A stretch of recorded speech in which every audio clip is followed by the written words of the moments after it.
Kanchipuram Vakula silks నాణ్యత మా ప్రాధాన్యత. మదీనాగూడ, మియాపూర్, హైదరాబాద్ లో త్వరలో శుభారంభం. అందరికీ నమస్కారం and welcome to this candid conversation.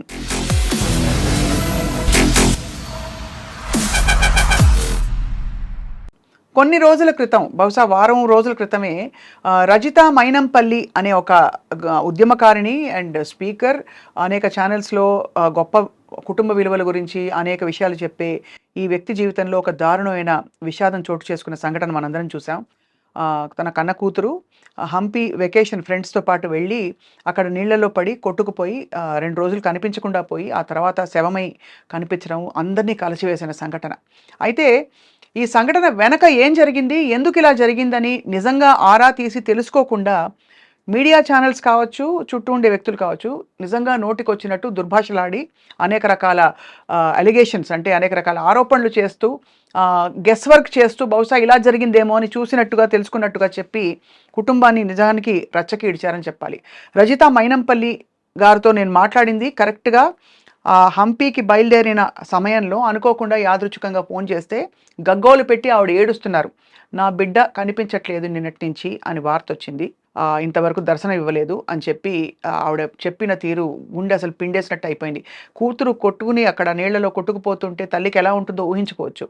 ఇవాళ ఇదే అంశంపై మాట్లాడబోతున్నాం. జరిగిన సంఘటన ఏమిటి, అవాస్తవాలు ఎలా బయటకు వచ్చాయి, ఈ అంశంపై మాట్లాడడానికి మనతో పాటు అందరికీ సుపరిచిత సామాజిక ఉద్యమకారిణి అండ్ అలాగే కౌన్సిలర్గా, వక్తగా మనందరికీ సుపరిచితులు కృష్ణకుమార్ గారు ఉన్నారు. నమస్కారం మ్యామ్. నమస్తే. మీరు కూడా ఈ సంఘటన చూశారు? చూసానండి. చాలా చాలా బాధ అనిపించింది నాకు. ఎందుకంటే బిడ్డలు లేని వాళ్ళకి ప్రేమ ఉండదని నేను అనను, కానీ ఎవరికైనా ప్రేమ ఉంటుంది. కానీ ఒక సామెత ఉంది, ఎవరమ్మ చచ్చిపోతే వాళ్ళు ఏడుస్తారు అన్నట్టు. ఎవరి బిడ్డ చచ్చిపోతే ఆ కడుపు కదులుతూ చూసారా, పేగు కదులుతూ చూసారా.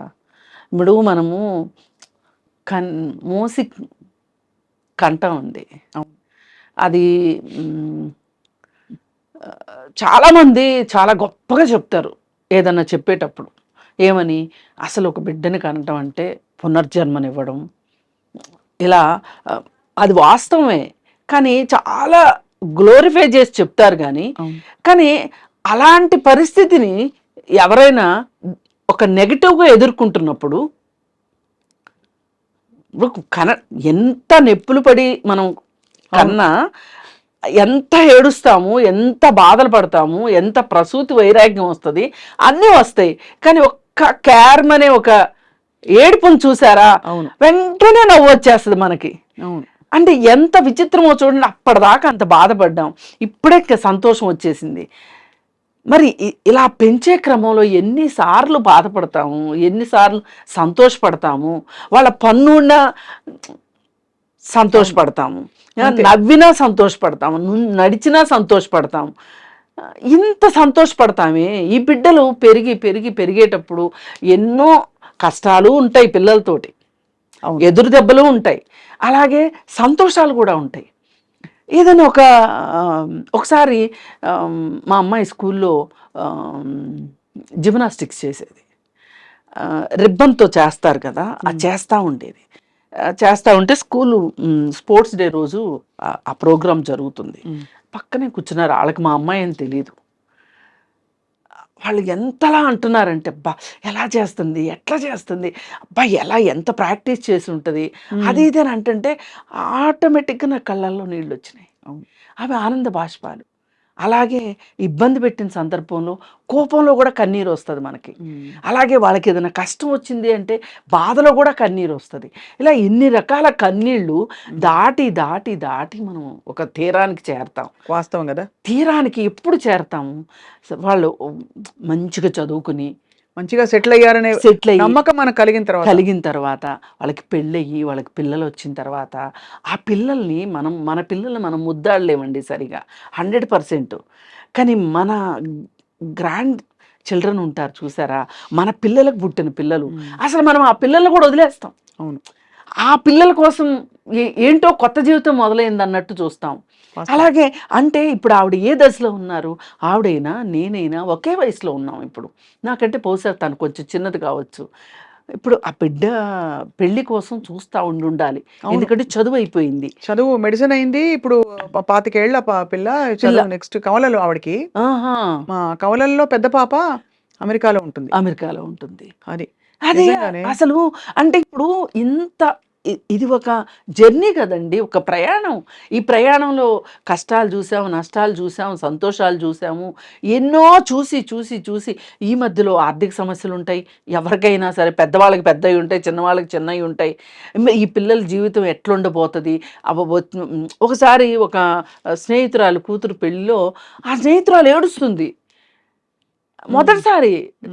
ఇప్పుడు అప్పగింతల్లో ఆడపిల్ల ఏడుస్తుంది, వెళ్ళిపోయే పిల్ల ఏడుస్తుంది. అవును. కానీ తల్లి ఏడుస్తుంటే నాకు, నేను దగ్గరికి వెళ్ళి అన్నాను, ఇంత సంతోషమైన టైంలో నువ్వు ఏడవడం ఏంటిది అని గట్టిగా కోప్పడితే అంది, ఏమో బాగుంటుందని కదా చేస్తున్నాము, రేపు బాగోపోతే అని ఒక ఆలోచన వచ్చింది, నా కూతురు నాకు దూరం అవుతుంది అనే బాధ పేగు లాగేస్తుంది. పేగు లాగేస్తుంది.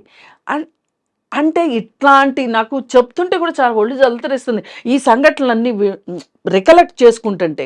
మరి ఇవన్నీ దాటేసి ఒక క్షణం వచ్చేసింది. ఇది జరగకపోతే వచ్చే సంవత్సరం, ఆ పై వచ్చే సంవత్సరం పెళ్లి చేసేది. అంతలా ఊహించుకుంటారు. అంటే ఎక్కడికో వెళ్ళిపోయిన మనసు ఇవాళ పాతాళంలోకి వెళ్ళిపోయినట్లు అయిపోయింది. కానీ పాతాళంలో ఉండిపోయేలా చేస్తున్నారు కొంతమంది. ఇది నాకు మరీ బాధగా ఉంది. నేను చూసింటారు కదండి ఎన్ని. అయ్యో చూశాను, చూసి కౌంటర్ చేద్దామని కూడా నేను 2-3 అన్నాను కూడా, దీని మీద ఏమైనా సరే మాట్లాడాలి, ఇది మాట్లాడాల్సిన సందర్భం. ఏ విషయం మిమ్మల్ని కలిసివేసింది? ఏ విషయం అంటే అసలు ఇప్పుడు జరిగిందండి. ఇప్పుడు వీళ్ళు మాట్లాడింది ఎట్లా ఉందంటే, రాడిసన్ పబ్లో డ్రగ్స్ తీసుకున్న అమ్మాయి గురించి ఇలాగే మాట్లాడతారు వీళ్ళు. అవును. భర్త చేతిలో అన్యాయం అయిపోయి ముక్కలు కైమా కొట్టిన విషయంలోనూ ఇలాగే మాట్లాడతారు. అవును. ఇప్పుడు ఆ పిల్ల ఒక ప్రమాదంలో నీళ్ళలో పడి చనిపోయింది, ఆ విషయంలోనే ఇలాగే మాట్లాడతారు. ఏమంటే ఆ తల్లిదండ్రులకి, ఇప్పుడు రాడిసన్ పబ్లో దొరికిన తాలూకు తల్లిదండ్రులకి బాధ ఉంటుంది. అవును. అందరూ ఏమంటారు, ఏం పెంపకం ఇది అంటారు. నేనంటాను, చాలా చిన్నప్పటి నుంచి ఉన్న సామెత, బిడ్డలు కంటాం కానీ రాతలు కంటామా అంటారు. ఇది చాలా లోతైన మాట. ఇప్పుడు ఎవ్వరూ చనిపోయే బిడ్డలను కందామని ఏ తల్లి అనుకోదు, ఒక దొంగని కందామని ఏ తల్లి అనుకోదు, అలాగే ఒక కూనికోరిని కందాము అని ఏ తల్లి అనుకోదు. ఏ తల్లి అయినా మంచి బిడ్డలే పుడతారు అనుకుంటుంది. ఒకవేళ వాళ్ళు చెడు మార్గంలోకి వెళ్ళినా మంచి మార్గంలోకి వస్తారని ఆఖరి ఊపిరి వరకు తల్లి ఎదురు చూస్తండి. నేను తండ్రుల సంగతి పెద్దగా చెప్పలేను, వాళ్ళ ప్రపంచం చాలా పెద్దది. అంటే తండ్రులు చెడ్డవాళ్ళని కానీ వాళ్ళకి దుఃఖం ఉండదని కాదు, తల్లులకు ఉండే అంత పాత్ర ప్రమేయం తండ్రికి ఉండకపోవచ్చు అన్ని సందర్భాల్లో ఉండకపోవచ్చు. ఎందుకంటే మనకి 9 నెలలు మోస్తాం కదా, ఒక 5-6 కేజీలు, ఒక 4 కేజీలు బరువు ప్లస్ దాంతోపాటు ఉండే కొంత నీరు, కొంత రక్తము, ఇదంతా ఎవరి నెత్తి మీదన్నా పెట్టి 9 నెలలు నడవండి మీరు అంటే నడుస్తారా? అంతే కదా. ఎవరైనా ఎందుకు స్త్రీ ఈ పని చేస్తుంది? అది ప్రకృతి వరప్రసాదం అంటారు, ప్రకృతి ఇచ్చిన బాధ్యత అంటారు, లేకపోతే సృష్టి అంటారు, ఏదన్నా అన్నివ్వండి, మనమైతే చేస్తున్నామా లేదా? అవును. ప్రతి స్త్రీ చేస్తుంది కదా. మరి ఇలా చేసిన తర్వాత ఇలా జరిగింది, ప్రమాదవశాత్తు జరిగింది అనేది అక్కడ కళ్ళకు కట్టినట్టు అంటే ఆ ప్రమాదవశాత్తు అనేది రాసే వాళ్ళకి సరిపోట్లే, వాళ్ళ ఓన్ కథలు రాసుకున్న ఆ కిక్కు వాళ్ళకి సరిపోవట్లా. నేను మొదటిసారండి శ్రీదేవి చనిపోయినప్పుడు, ఎక్కడ సినిమా యాక్టర్ శ్రీదేవి దుబాయ్లో చనిపోయినప్పుడు ఆ మునిగిన వ్యవహారం చూసారా? జనరల్గా పోలీసులు చేస్తారు, నిజ నిర్ధారణ కోసం ఏం చేస్తారు, సీన్ రీకన్స్ట్రక్షన్ చేస్తారు, రీక్రియేషన్ కూడా చేస్తారు. పోలీసులు చేయడం విన్నాం కానీ మీడియా ఛానల్స్ చేయడం మటుకు మరి వేరే దేశాల్లో ఎలా చేస్తారో నాకైతే తెలియదు, మీకే తెలియాలి. మన దేశంలో మటుకు జోహార్లు చెప్పాలి మీడియా. పరాకాష్ట. ఇది చూసిన వాళ్ళు ఏం అర్థం చేసుకోవాలనుకుంటున్నానంటే, మీకు కుటుంబాలు ఉన్నాయి, మీకు పిల్లలు ఉన్నారు, మీ పిల్లలకు కూడా జరగచ్చు, జరగాలని మటుకు నేను కోరుకోను, మనస్ఫూర్తిగా జరగకూడదనే కోరుకుంటాను. మరి మీ పిల్లలకు జరిగినప్పుడు కూడా ఇలాగే యాగి యాగి చేసి ఒక ఏది బాసర్లపల్లిలో ఒక విస్ఫోటనం జరిగింది చూడండి. అవును, అట్లా వీళ్ళు దాన్ని ఒకళ్ళేమో ఆత్మహత్య అని క్వశ్చన్ మార్క్, ఇంకోళ్ళు లవ్ ఫెయిల్యూర్, ఘోరమైన నిజాలు బయటికి వస్తున్న ఏమున్నాయండి ఇంతవరకు అమ్మాయి మనకు తెలుసండి. ఆ అమ్మాయి, నేను వెళ్ళి రజిత గారిని పలకరించాను, పరామర్శించి వచ్చాను. ఆ అమ్మాయి ముందు రోజు రామకోట రాసుకుంది అక్కడ యాదృచ్ఛికంగా, అంటే ఫ్రెండ్స్ తో వెళ్ళిన ఎక్స్కర్షనే. అది హనుమంతుడి జన్మస్థలం అని తర్వాత తెలిసింది. అంటే ఇది ఏంటి ప్లేస్ అని తెలిస్తే ఇవన్నీ, అంటే ఒక విధమైన ఒక వాతావరణంలో ఆ అమ్మాయి రామకోట రాసుకుంటూ అది ఆ ఫోటోలు కూడా పెట్టి, మొన్న దేవీ నవరాత్రులకి అమ్మాయి డాన్స్ నేర్చుకుంటుంది, క్లాసికల్ డాన్స్.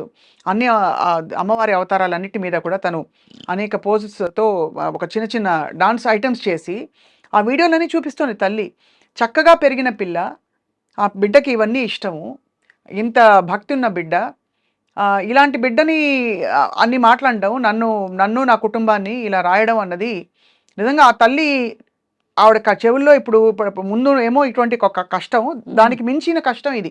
మీరు అన్నట్టుగా కోలుకోలేని పరిస్థితి. ఆమె పాతాళంలోకి నెట్టేశారు వీళ్ళు. ఇప్పుడు ఆ పాతాళంలో నుంచి ఆవిడ బయటికి రావాలండి. ఎట్టి పరిస్థితుల్లో రావాలంటే ఏం చేయాలి చెప్పండి? రావాలంటే ఏం లేదండి, ఆ పాపకి ఏది నచ్చిందో అది ఆ తల్లి చెయ్యాలి. ఏదో ఆ పాప ఈ ప్రపంచంలో ఒకటి వెళ్ళింది, ఏదో ఒక బాధ్యత వదిలిపెట్టి వెళ్ళింది, ఆ బాధ్యతను నెరవేర్చాలని అనుకోవాలి. ఇంకొకటండి, నేను ఈ ప్రాణం ఎవరిదైనా ప్రాణమేనండి. ఇప్పుడు మైనంపల్లి రజిత గారు ఉన్నారు, వాళ్ళ అమ్మాయి ప్రాణానికి మనం ఏదో ఎక్కువ విలువ ఇచ్చేస్తున్నామని, గ్లోరిఫై చేసేస్తున్నామని నేను చెప్పను. కానీ కన్న తీపి దగ్గర, కడుపు తీపి దగ్గరకు వచ్చేసరికి ఏ తల్లికైనా కడుపు తీపి అదే కదా. అంతే కదండి. ఇప్పుడు ఎవరైనా పుట్టేది ఆ కష్టాల్లో, ఆ నొప్పులతోనే పుడతారు. పుట్టాక కదా ఎవరికి పుట్టామని తెలిసేది, పుట్టకముందు ఎవరికి తెలుసు? ఇప్పుడు మీరు ఒక ఛాయిస్తో పుట్టారా, నేను ఒక ఛాయిస్తో పుట్టానా? నా పిల్లలు కూడా ఛాయిస్తో పుట్టలా. అవును, నాకు పుట్టారు కాబట్టి నాకు నచ్చారు, నేను కన్నాను కాబట్టి కాకి పిల్ల కాకి ముద్దు అంటారు. అలాగే ఆవిడ కూతురు ఒక్కవేళ రామకోటి రాయలేదండి, ఆమెకంత భక్తి లేదు అండి అనుకుందాం పోని, అయితే మటుకు నేనేమంటా, పాయింట్ అర్థమైంది. అయితే కూడా మాట్లాడే హక్కు లేదు మీకు, మీ మీడియా ట్రయల్స్ చేసే హక్కు మీకు లేదు. అది ఇప్పుడు ఆ రోజు శ్రీదేవి మరణం అప్పుడు ఎలా పడుకుంది, ఎలా చేసింది, ఇలా పడింది, అలా పడింది, అసలు ఎలా చూసినట్టు ఎట్లా చెప్తామండి అసలు? ఇప్పుడు కొన్ని సందర్భాల్లో నా గురించి కూడా బహుశా అనుకోవచ్చు ఎవరన్నా, ఈవిడేంటి ఆ భార్యాభర్తలు నిజంగా అంతా కొట్టుకుంటే ఈవిడేదో పక్క నుండి చూసిందని మాట్లాడతారు అని నన్ను కామెంట్ చేసేవాళ్ళు కూడా ఉన్నారు. నేను ఒకటే చెప్తా, భావోద్వేగాల విషయంలో కొంచెం డిగ్రీలు అటు ఇటు ఉండొచ్చు, కానీ ఇలాంటి ఇబ్బందులు ఉన్న కుటుంబాల్లో ఇంతకంటే వేరేగా జరుగుతాయి అనడానికి లేదు. అటు ఇటు అంతే, కానీ జరిగేది మట్టుకు అది వాస్తవం. ఇప్పుడు ఈవిడ విషయంలో నేనేం కోరుకుంటున్నానంటే, రజిత గారి దగ్గర నుంచి వాళ్ళని ఎంత బలంగా కొడితే అంత బలంగా వెనక్కి వస్తాడు. ఈవిడ ఖచ్చితంగా బౌన్స్ బ్యాక్ అవ్వాల్సిందే. ఎందుకు అవ్వాలో కూడా చెప్తాను నేను. ఎందుకంటే ఆ పాపను కన్నే విషయంలో కానీ, పెంచే విషయంలో కానీ, ఆ పాప హంపి వెళ్ళే విషయంలో కావచ్చు, అక్కడ ప్రమాదం జరిగిన విషయంలో కావచ్చు, ఈవిడ తప్పేంటో చెప్పండి? ఏమీ లేదు. కానీ ఆవిడ తప్పు కాని దానికి ఆవిడ ఎందుకు బాధపడాలి? ఆవిడ ఒకే విషయానికి బాధపడవచ్చు, ఆమె కడుపు కదిలిందా తీపి కోసం ఆవిడ బాధపడాలి. నవ్వుతూ ఉండే నా పాప ఇలా అంతర్ధానం అయిపోయింది చెప్పా పెట్టకుండా అనే దానికి ఆవిడకి బాధపడే హక్కుంది, ఆవిడికి బాధపడాల్సిన అవసరం కూడా ఉంటుంది. కానీ ఈ అవాకులు చవాకుల కోసం బాధపడితే ఆవిడ ఎన్నాళ్ళు ఎంతమందికి స్ఫూర్తిదాయకంగా మాట్లాడారు, ఎన్ని రోజుల నుంచి ఆవిడ ఎంత లైవ్లీగా మాట్లాడతారండి. నేను అనుకుంటా ఆవిడ వీడియోలు నేను బాగా చూస్తుంటా, చాలా కలుపుతారండి. అంటే ఆవిడ డీటెయిల్స్ ని, వివరాలని అర్థం చేసుకునే ఒక మెచ్యూరిటీ ఉంది ఆవిడ. అదే కాదండి, ఆవిడ ఏది చెప్పినా ఆవిడ అనుభవిస్తున్నట్లు చెప్తారు. ఆవిడ ముఖ కవళికలు కావచ్చు, ఆ బాడీ లాంగ్వేజ్ ఎలా ఉంటది అంటే ఆమె అక్కడ ఉందా అనిపించేలాగా, అంటే చాలా చక్కగా చెప్తారు. అంత లీనమైపోయి మాట్లాడతారు. ఇప్పుడు ఒక సమస్య గురించి అడిగామనుకోండి, ఆ సమస్య ఆవిడకే వస్తే ఆవిడ ఎలా ఫీల్ అయ్యి ఆవిడ ఎలా మాట్లాడతారు, ఆవిడ ఎలా ఉంటారు అనేటట్లు చెప్తుంది. మంచి హావభావాలు ఉన్నాయండి ఆవిడ దగ్గర. ఆ హావభావాలతోటి ఒకవేళ ఎప్పుడన్నా మనకి ఆడియో ప్రాబ్లం వస్తే కూడా వీడియో ప్రకారం ఆవిడని అర్థం చేసుకోవచ్చు. అవును. అంత ఫేస్ ఎక్స్ప్రెషన్స్ ఉంటాయి. అంటే ఫేస్ ఎక్స్ప్రెషన్స్ గురించి ఎందుకు చెప్తున్నానంటే, రెండో వాళ్ళకి మనం చెప్పేది నాటుకోవాలి అంటే, అర్థం అవ్వాలి అంటే, మనము ఎంత రాతి మనుషులకు కూడా అర్థం అవుద్దండి. అంత ఇన్వాల్వ్ అవ్వాలి. ఆమె అంత ఇన్వాల్వ్ అయ్యి చెప్పేది రాతి మనుషులకు కూడా అర్థమవుతుంది. ఆమె అంత ఎవరి విషయమో అంత ఇన్వాల్వ్ అయ్యే మనిషి. ఆమె కూతురు చనిపోతే ఆమె ఎంత బాధపడుతుందండి, ఎంత ఏడుస్తుందండి. ఇంకోటి, ఇప్పుడు అమెరికాలో కాల్పులు జరుగుతూ ఉంటాయి కదా, వెళ్ళిన స్టూడెంట్స్ చనిపోయారు, రోడ్డు ప్రమాదాలు జరిగినాయి, అమెరికాలో ప్రధాన ప్రమాదము అని ఒక లైన్ వస్తూ ఉంటుంది. రాగానే మనకేమనిపిస్తుంది, మన పిల్లలో, మన మేనల్లుల్లో, మన మేనకోడల్లో, లేకపోతే మనకు బాగా స్నేహితులు పిల్లలో ఉంటారు కదా, ఒక్క క్షణం మనము ఉలికిపాటుకి గురయ్యి ఏ ఊరు ఏ రాష్ట్రంలో అనేది చూస్తామా చూడమా? తప్పకుండా. ఎందుకు చూస్తామంటే, అమ్మో మన వాళ్ళకేమన్నా జరిగిందా అనే ఒక భయం. అవును. అలా ఉండకపోతే అసలు మనుషులు కాదండి. అలాంటి ఫీల్ అవ్వకపోతే, ఆ ఫీల్ లేకపోతే మనుషులు కాదు. మరి అసలు మనం పిల్లలకి జ్వరం వస్తేనే తట్టుకోలేము తల్లులు. వాళ్ళు నిద్రపోయినా వాళ్ళకి ఇన్ని గంటలకు మందు వేయాలి అంటే ప్రతి 2 గంటలకి మందు వేయాలన్నారు అనుకోండి, ఇలా కూర్చుంటాం. అవును, మిస్ అయిపోతాము అని, ఆ టైం ఎక్కడ దాటిపోతాము అని. అంటే ఇంతెందుకు నేను చెప్తున్నానంటే, బిడ్డల మీద తల్లికి అంత ప్రేమ ఉంటుందండి. నా చిన్నప్పుడు ఒకసారి ఏం జరిగిందంటే, మా ఇంట్లో అప్పట్లో తాటాకులు ఇళ్ళు ఉండేవి ఊర్లలో. అయితే పాము వచ్చింది. పాము పైకి ఎక్కేస్తే ఆ రాత్రంతా మా అమ్మ నిద్రపోలేదు. ఎక్కడ వచ్చేస్తున్న పాముని. పిల్లలు ఉన్నారు, నిద్రపోతున్నారు. ఒకవేళ పాము కావాలని మరి రాకపోయినా జారి పడితే కూడా ఏమవుతుందో నా పిల్లలకి అని అలా పెట్టుకుని, లైట్ పెట్టుకుని చూస్తా కూర్చుంది.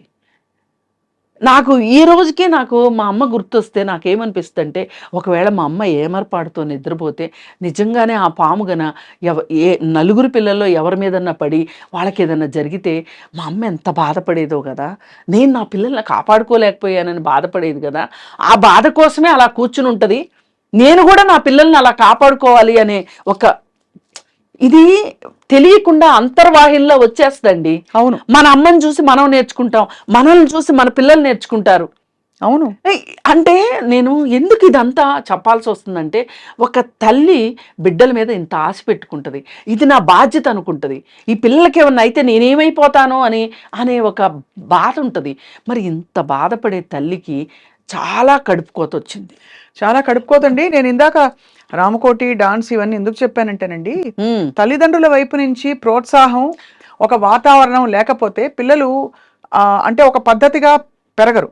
కానీ పద్ధతిగా పెరగడానికి అందరికీ మంచి మాటలు చెప్పే రజిత గారి ఇంట్లో, వాళ్ళ ఇంట్లో కూడా వాళ్ళ పద్ధతి ప్రకారం చక్కగా ఆవిడ పెంచడంలో ఎక్కడా లోటుపాటు చేయలేదు. పిల్లకు కూడా అంత ఇంట్రెస్ట్ ఉంది. ఏదో అమ్మ ముందు కూర్చొని రామకోటి రాయడం కాదు, అక్కడెక్కడికో హంపీకి వెళ్ళి నేను రాస్తానని మనసారా రామకోటి రాసిన బిడ్డ. అలాంటిది ఆ అమ్మాయి 9 అడుగులు ఎత్తట, అది 25 అడుగులని ఇంకోటి రాశాడు. అక్కడ కింద రాయి ఉంది, రాయికి తల తగిలింది అని ఇంకోళ్ళు ఇంకేదో రాశారు. మొత్తానికి జరిగిన విషయం తెలుసుకోకుండా చాలా ఇన్సెన్సిటివ్గా ఇవాళ ఒక కుటుంబాన్ని రచ్చకీడ్చడం ఇది చాలా దుర్మార్గం అండి. ఇది ఒక రకంగా జీవహింస చేయరాదు అంటారు చూసారా, అలా మీరు ఈ విధమైన హింసని చెయ్యొద్దు అని చెప్పి మా ఛానల్లో ఇలాంటి హింసాత్మకమైన మాటలు ఉండవు అని డిస్క్లైమర్ వేసుకోవాల్సిన పరిస్థితి వస్తుంది. అంటే ఇప్పుడు సినిమాల్లో వేస్తుంటారు చూడండి స్క్రీన్ మీద, ఈ సినిమాలో జంతువుల్ని పక్షుల్ని వాడలేదు అన్నట్లుగా మా ఛానల్లో ఇట్లాంటివి మేము చెయ్యము అని రాసుకోవాల్సిన పరిస్థితి వస్తుంది. అంటే మనం ఎక్కడో ఏమైపోయిందంటే దారి తప్పిపోయాం కృష్ణకుమారి గారు. దారి తప్పిపోయాం.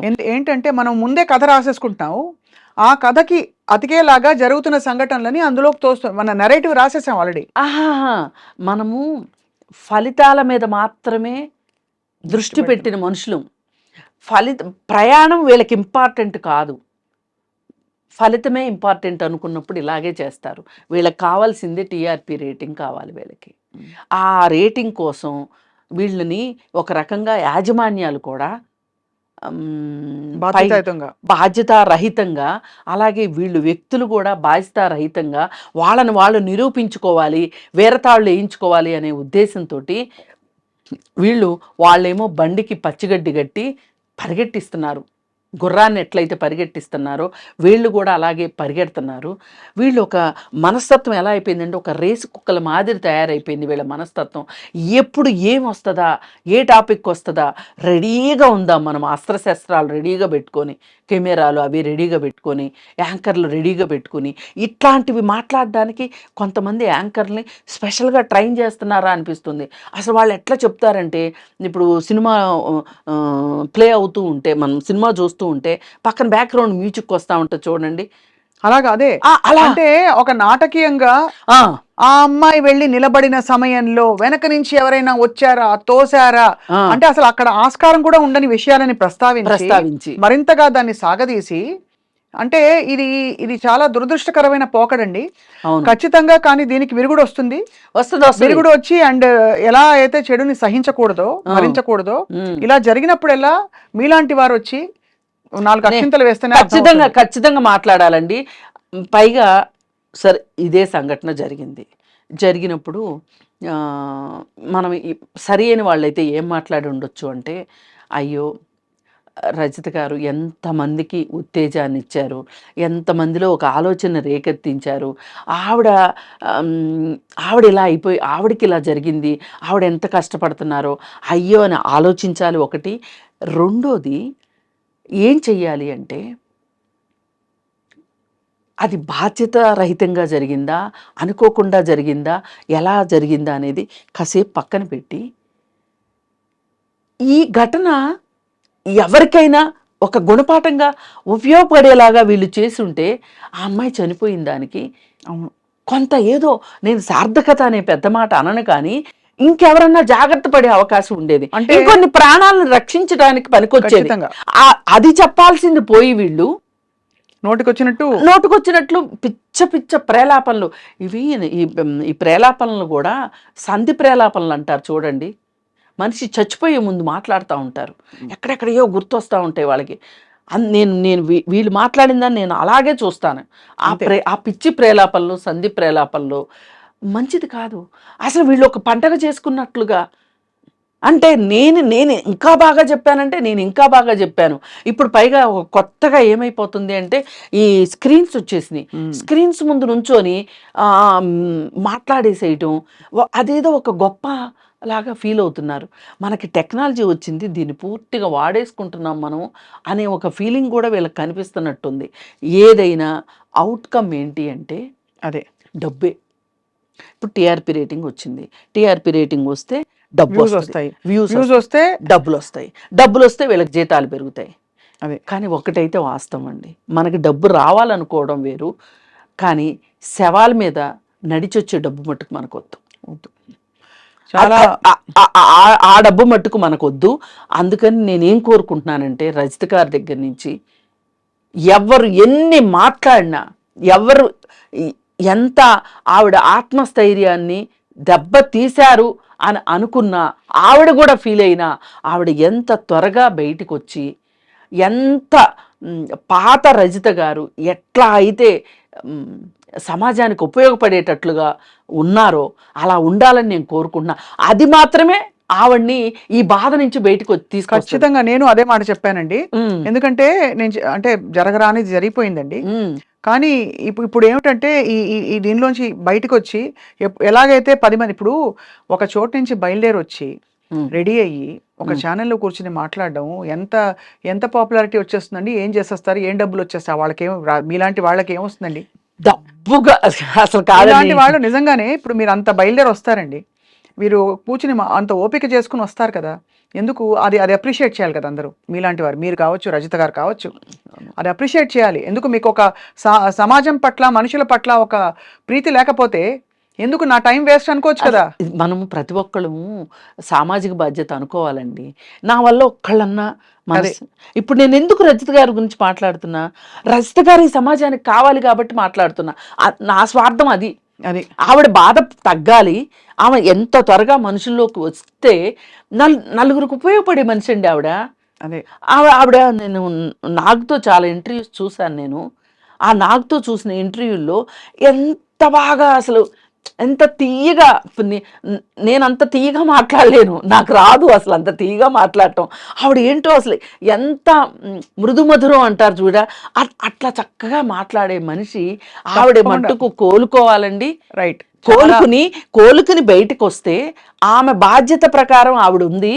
అరే మనమే బాధ్యతారహితంగా వ్యవహరించాము అని వీళ్ళకి చెంపదెబ్బ కావాలని నేను కోరుకుంటాను. తప్పకుండా. ఐ థింక్ మీ మంచి మాటలు ఆవిడ దాకా చేరతాయని ఆశిస్తున్నాము కృష్ణకుమారి. నేను కూడా కలుస్తానండి ఆవిడని ఖచ్చితంగా. నేను అసలు ముందే ప్లాన్ చేసుకుని వెళ్ళి కలుద్దాం ఒకసారి అని. కానీ నాకేమనిపించిందంటే ప్రతి ఒక్కళ్ళు వెళ్ళి ఆ బాధ ఎలా ఉంటుందో నాకు తెలుసు, వచ్చి ఓదార్చే క్రమంలో మనం ఇంకేదన్నా ఇంకేదన్నా ఆవిడ ఇంకొంచెం బాధ పెట్టేలాగా మాట్లాడడం. తెలుసు చాలా సున్నితమైన సమయం కాబట్టి, సున్నితమైన విషయం. నేను వెళ్ళినప్పుడు కూడా నిజంగా అంతా ఒక మదన పడ్డా. నేను కూడా తల్లిని కాబట్టి ఆ తల్లికి ఏం చెప్పలేము, తొందరగా కోలుకొని చెప్పలేము. అక్కడ కూర్చుని అక్కడ ఆ వాతావరణంలో అమ్మ మీరు బయటకు రావాలని చెప్తే వాళ్ళ బాధను అర్థం చేసుకుని వాళ్ళు అవుతాం. అలా అని వింటూ ఉంటే వాళ్ళకి ఏడుపు వస్తుంది, ఏమనాలో అర్థం కాని పరిస్థితుల్లో కొంత ఓదార్పునిచ్చే ప్రయత్నమే చేస్తాం మనం. మీరు తప్పకుండా వెళ్తారు. నేను వెళ్ళి నేను ఆమె బయటికి రావాలని ఎందుకు కోరుకుంటున్నానంటే, ఇది చెప్పు దెబ్బ కావాలి. అవును, కుక్క కాటికి చెప్పు దెబ్బ అంటారు చూసారా, అది అవ్వాలంటే అరే ఇంత స్ఫూర్తిదాయకమైన మనిషి గురించా, మనిషి పిల్లల్ని పెంచడం రాలేదనో లేకపోతే ఇంకోటో మాట్లాడామా మనం. ఇప్పుడు ఇదే ప్రమాదాన్ని ఇంకో రకంగా చెప్పొచ్చు, సమాజానికి ఉపయోగపడేలాగా. ఖచ్చితంగా అక్కడ పర్యాటక రంగం వాళ్ళ బాధ్యతారాహిత్యం ఎంత ఉంది అక్కడ పెట్టాలి. ఇక్కడ కరెంట్లు ఉన్నాయనే ఒక బోర్డు పెట్టాలి, డేంజర్ జోన్ ఇది అని, డేంజర్ జోన్ అని ఇదేని పెట్టాలి. పైగా దీని విషయము చెప్పేటప్పుడు ఎవరైనా యువత అమ్మో అంటే మనం ఒక గైడ్ లేకోకుండా వెళ్ళడం వల్ల కావచ్చు, ఆ వెళ్ళిన కొత్త ప్రదేశాన్ని ఆకలింపు చేసుకోకుండా మనము ఇలాంటి పరిస్థితుల్లో సాహసాలు చేయకూడదని కానీ మనం ఇది నేర్పాలి. ఇది నేర్పాల్సింది పోయి మనము ఎక్కడికి తీసుకెళ్ళాం దాన్ని. కుటుంబంలో ఏదో అవుతోంది, ఎవరో ఏదో రాచరంపాన పెట్టారో, లేకపోతే లవ్ ఫెయిల్యూర్, ఇంకోటో. అవునండి, ఘోరమైన నిజాలు. నేను ఒకటే చెప్తా, లవ్ ఫెయిల్యూర్ అయ్యి ఆమె ఆత్మహత్య చేసుకుంది. మీకు వచ్చిన బాధ ఏంటి? ఎవరు ఏడుస్తారు బిడ్డ చచ్చిపోతే? ఆ తల్లి ఏడుస్తుంది. మీకేం పోయే కాలం వచ్చింది? మీరెందుకు ఏడుస్తున్నారు కూర్చుని, స్టూడియోల ముందు కూర్చొని? అంతే. మొసలు కన్నీరు ఎందుకు కారుస్తున్నారు మీరు?